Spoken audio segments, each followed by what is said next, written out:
Life is complex. Join us for the simple gifts of wisdom, love, and delight in the written word. The Federalist Papers. Federalist number 70. The Executive Department Further Considered. By Alexander Hamilton. To the people of the state of New York. There is an idea, which is not without its advocates, that a vigorous executive is inconsistent with the genius of republican government.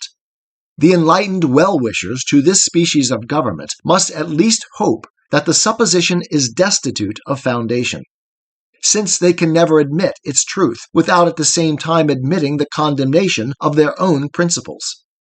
Energy in the executive is a leading character in the definition of good government. It is essential to the protection of the community against foreign attacks. It is not less essential to the steady administration of the laws, to the protection of property against those irregular and high-handed combinations which sometimes interrupt the ordinary course of justice, to the security of liberty against the enterprises and assaults of ambition, of faction, and of anarchy. Every man the least conversant in Roman story knows how often that republic was obliged to take refuge in the absolute power of a single man, under the formidable title of dictator, as well against the intrigues of ambitious individuals who aspired to the tyranny, and the seditions of whole classes of the community whose conduct threatened the existence of all government, as against the invasions of external enemies who menaced the conquest and destruction of Rome. There can be no need, however, to multiply arguments or examples on this head.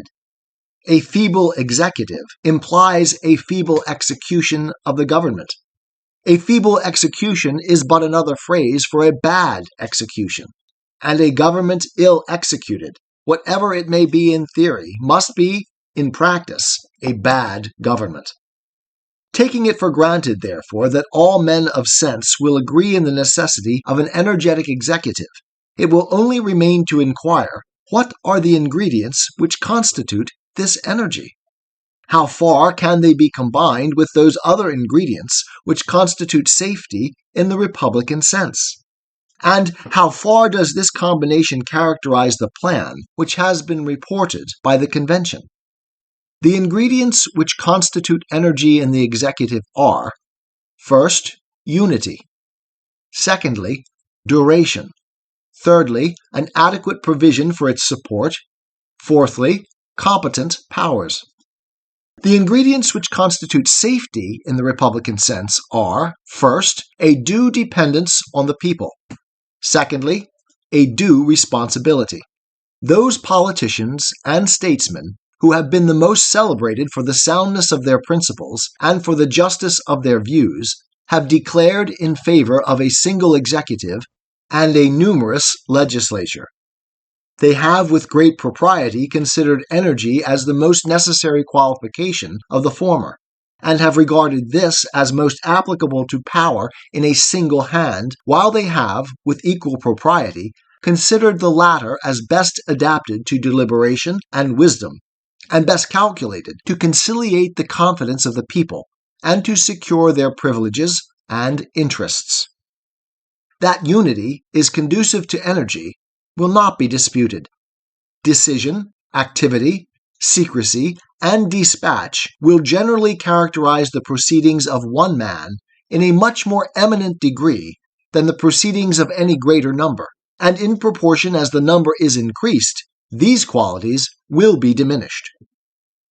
This unity may be destroyed in two ways, either by vesting the power in two or more magistrates of equal dignity and authority, or by vesting it ostensibly in one man, subject in whole or in part to the control and cooperation of others, in the capacity of counselors to him. Of the first, the two consuls of Rome may serve as an example.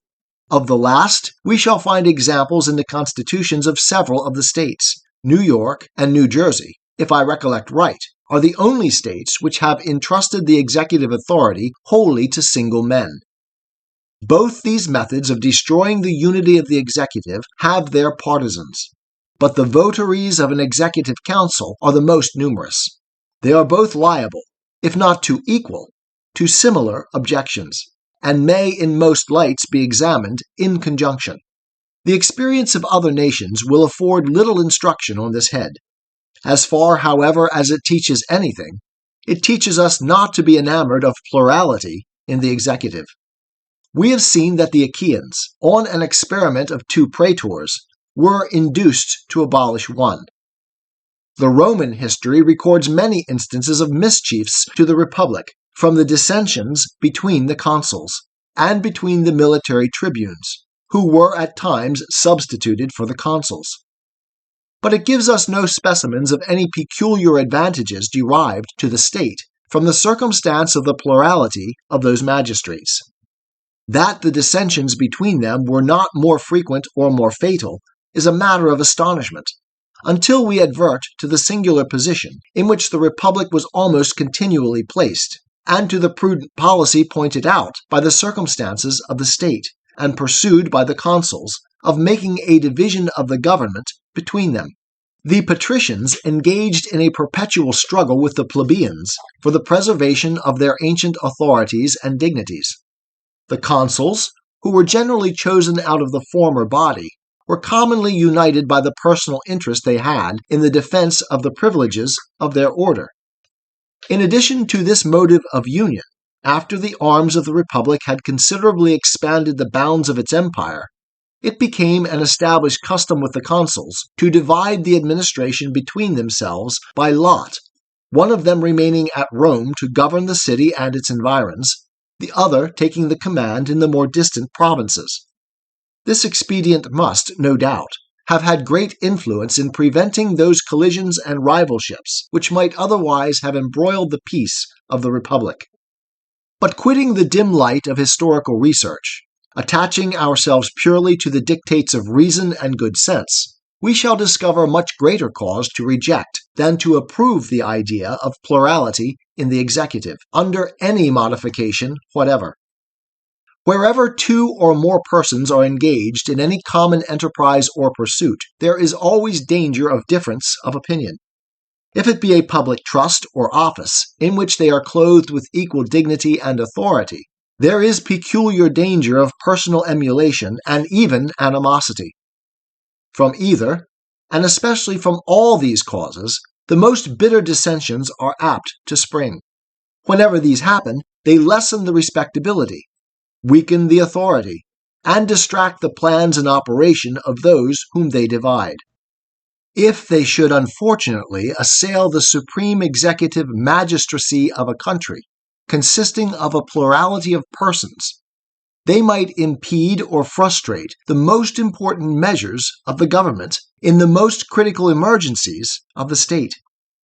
And what is still worse, they might split the community into the most violent and irreconcilable factions, adhering differently to the different individuals who composed the magistracy.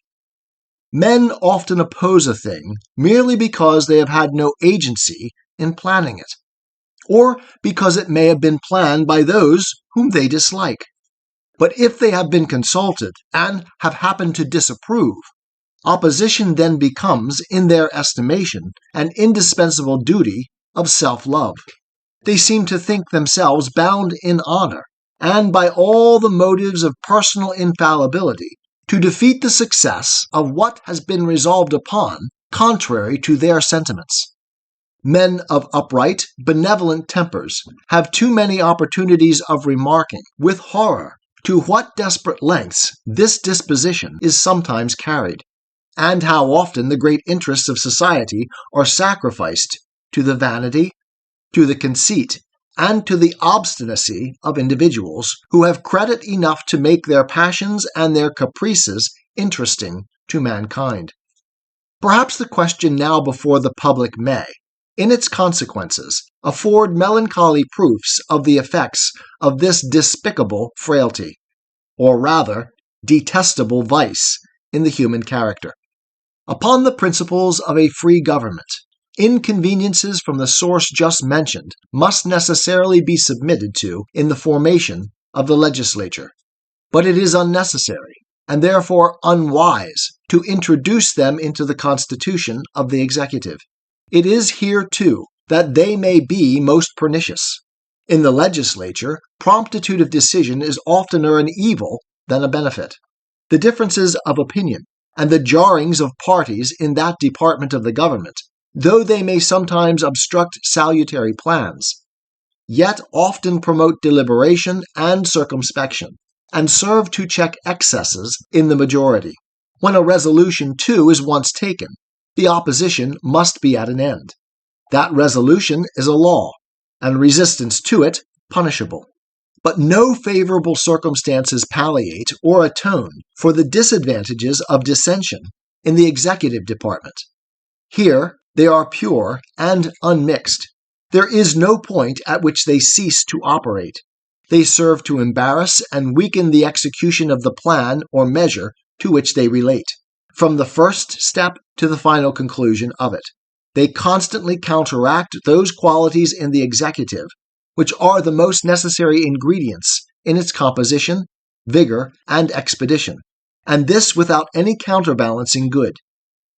In the conduct of war, in which the energy of the executive is the bulwark of the national security, everything would be to be apprehended from its plurality. It must be confessed that these observations apply with principal weight to the first case supposed, that is, to a plurality of magistrates of equal dignity and authority, a scheme the advocates for which are not likely to form a numerous sect.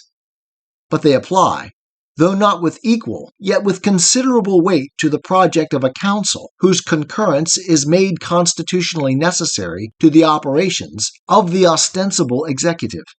An artful cabal in that council would be able to distract and to enervate the whole system of administration. If no such cabal should exist, the mere diversity of views and opinions would alone be sufficient to tincture the exercise of the executive authority with a spirit of habitual feebleness and dilatoriness. But one of the weightiest objections to a plurality in the executive, and which lies as much against the last as the first plan, is that it tends to conceal faults and destroy responsibility. Responsibility is of two kinds, to censure and to punishment. The first is the more important of the two, especially in an elective office.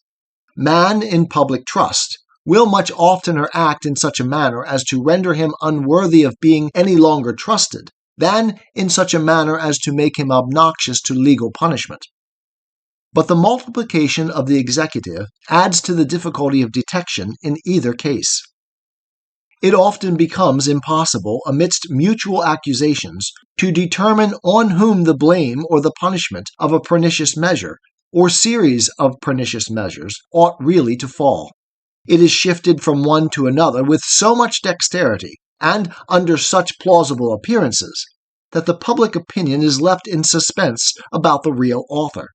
The circumstances which may have led to any national miscarriage or misfortune are sometimes so complicated that where there are a number of actors who may have had different degrees and kinds of agency, though we may clearly see upon the whole that there has been mismanagement, yet it may be impracticable to pronounce to whose account the evil which may have been occurred is truly chargeable. Quote, "I was overruled by my council. The council were so divided in their opinions that it was impossible to obtain any better resolution on the point." End quote. These and similar pretexts are constantly at hand, whether true or false.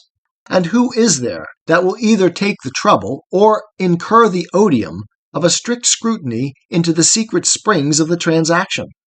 Should there be found a citizen zealous enough to undertake the unpromising task, if there happen to be collusion between the parties concerned, how easy is it to clothe the circumstances with so much ambiguity as to render it uncertain what was the precise conduct of any of those parties?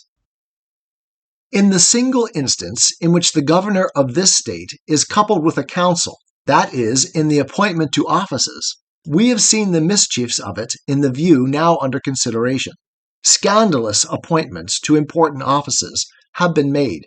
Some cases, indeed, have been so flagrant that all parties have agreed in the impropriety of the thing.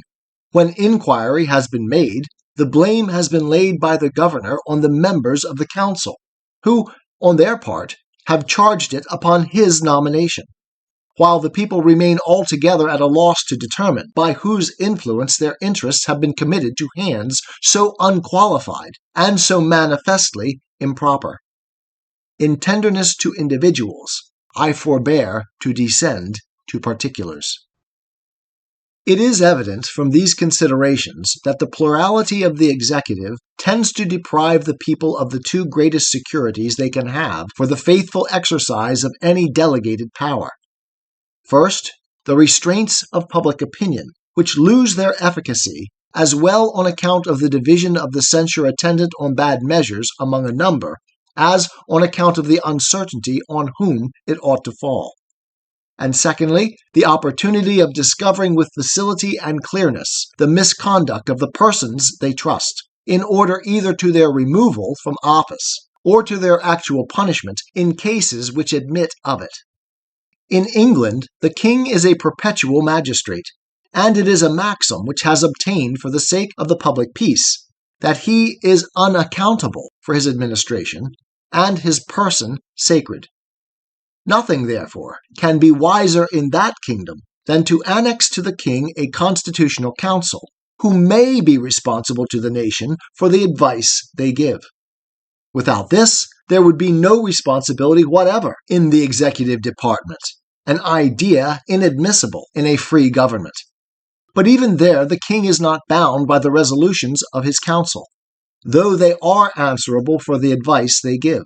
He is the absolute master of his own conduct in the exercise of his office, and may observe or disregard the counsel given to him at his sole discretion. But in a republic, where every magistrate ought to be personally responsible for his behavior in office, the reason which in the British Constitution dictates the propriety of a council not only ceases to apply, but turns against the institution. In the monarchy of Great Britain, it furnishes a substitute for the prohibited responsibility of the chief magistrate, which serves in some degree as a hostage to the national justice for his good behavior. In the American Republic, it would serve to destroy, or would greatly diminish, the intended and necessary responsibility of the chief magistrate himself. The idea of a council to the executive, which has so generally obtained in the state constitutions, has been derived from that maxim of republican jealousy which considers power as safer in the hands of a number of men than of a single man.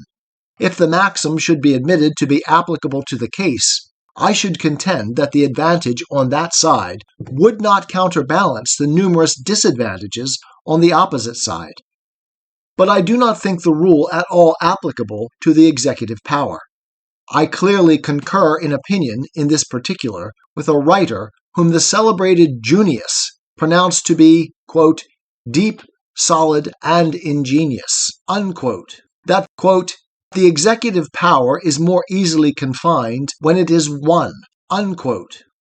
That it is far more safe there should be a single object for the jealousy and watchfulness of the people. And, in a word, that all multiplication of the executive is rather dangerous than friendly to liberty. A little consideration will satisfy us that the species of security sought for in the multiplication of the executive is unattainable.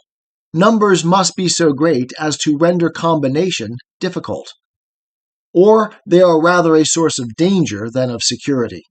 The united credit and influence of several individuals must be more formidable to liberty than the credit and influence of either of them separately. When power therefore is placed in the hands of so small a number of men as to admit of their interests and views being easily combined in a common enterprise by an artful leader, it becomes more liable to abuse and more dangerous when abused than if it be lodged in the hands of one man, who from the very circumstance of his being alone will be more narrowly watched and more readily suspected, and who cannot unite so great a mass of influence as when he is associated with others. The decemvirs of Rome, whose name denotes their number, were more to be dreaded in their usurpation than any one of them would have been. No person would think of proposing an executive much more numerous than that body. From 6 to a dozen have been suggested for the number of the council. The extreme of these numbers is not too great for an easy combination, and from such a combination America would have more to fear than from the ambition of any single individual. A counsel to a magistrate, who is himself responsible for what he does, are generally nothing better than a clog upon his good intentions, are often the instruments and accomplices of his bad, and are almost always a cloak to his faults. I forbear to dwell upon the subject of expense, though it be evident that if the council should be numerous enough to answer the principal end aimed at by the institution, the salaries of the members, who must be drawn from their homes to reside at the seat of government, would form an item in the catalogue of public expenditures too serious to be incurred for an object of equivocal utility. I will only add that prior to the appearance of the Constitution, I rarely met with an intelligent man from any of the states who did not admit as the result of experience that the unity of the executive of this state was one of the best of the distinguishing features of our Constitution. Publius. 'Tis the gift to be simple. 'Tis the gift to be free. 'Tis the gift to come down where we ought to be. And when we find ourselves in the place just right, 'twill be in the valley of love and delight. When true simplicity is gained, to bow and to bend, we will not be ashamed. To turn will be our delight, till by turning, we come round right.